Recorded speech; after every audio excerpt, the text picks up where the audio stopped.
là. Donc oui, il m'est arrivé quelque chose d'assez difficile. Quand j'avais 17 ans, en juin 1996, j'ai perdu mon grand frère. On était nés à la même date, le 13 avril. Et en fait, ça a été vraiment une catastrophe parce qu'il est mort de façon violente et à cause de la couleur de sa peau. Et quand on a 17 ans et qu'un membre de sa famille disparaît à cause de la couleur de sa peau, c'est très traumatisant, en plus du deuil et de la souffrance que ça entraîne.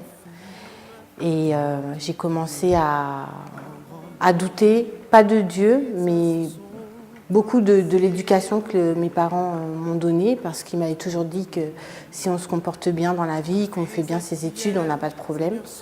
Et là, j'ai vu que c'était pas du tout ce qui s'était passé, parce que tout le monde parlait de mon frère en bien, en disant que c'était quelqu'un qui tirait tout le monde vers le haut, et pourtant ça lui était arrivé.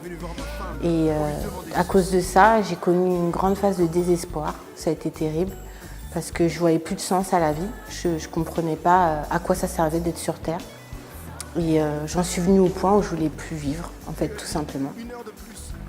Et un jour, j'ai répondu à l'invitation d'une amie qui m'a harcelée pour que je vienne écouter le message de l'Évangile.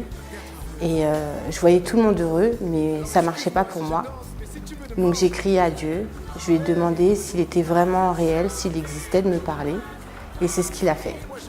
Et à partir du moment où il m'a parlé personnellement, et il a répondu à mes questions les plus intimes, les plus profondes, et notamment sur le sens de l'existence, j'ai retrouvé la joie de vivre et la paix, l'espérance, un avenir.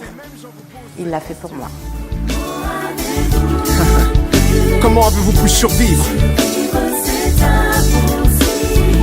Il s'en est fallu de peu.